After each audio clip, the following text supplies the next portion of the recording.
दोस्तों अक्सर ये सेंटेंस हम रोज बोलते हैं, जैसे मुझे शौक नहीं था वहां जाने का, मुझे शौक नहीं है उसे मारने का, मुझे उससे मिलने का बहुत शौक है, या मुझे चाय का बहुत शौक है, या मैं चाय का शौकीन हूँ, या बोलना हो मुझे इंग्लिश बोलने का बहुत शौक है। यानी कि जब हम बात करेंगे बहुत ज्यादा किसी चीज का शौक रखने की या शौकीन होने की, तो हम यूज करेंगे इस वाले स्पेशल स्ट्रक्चर को। हम सबसे पहले लिखेंगे सब्जेक्ट को, उसके बाद हेल्पिंग वर्ब, उसके बाद फॉन्ड ऑफ। फॉन्ड ऑफ का यूज करते हुए हम इन सेंटेंस को बनाएंगे, उसके बाद वर्ब की आईएनजी वाली फॉर्म, ठीक है, और उसके बाद अदर वर्ड। या आप डायरेक्टली अगर किसी चीज का शौक दिखा रहे हैं यानी किसी नाउन का, तो आप डायरेक्टली फॉन्ड ऑफ के बाद उसको भी लिख सकते हैं।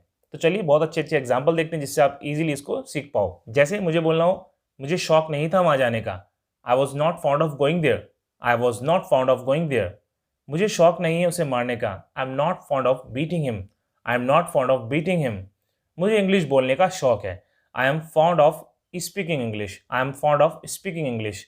उसे चाय पीने का बहुत शौक है, he is fond of taking T. He is fond of taking T. या आपको बोलना हो कि वो चाय का शौकीन है, यानी कि उसे बहुत शौक है चाय का, ही is fond of T. He is fond of T.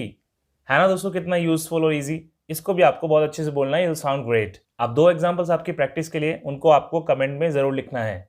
मुझे कहानियां लिखने का शौक था, और वो गाने सुनने की शौकीन है। तो दोस्तों ऐसी हेल्पफुल वीडियो को औरों के साथ भी शेयर कीजिए और वीडियो को लाइक ज़रूर कीजिएगा।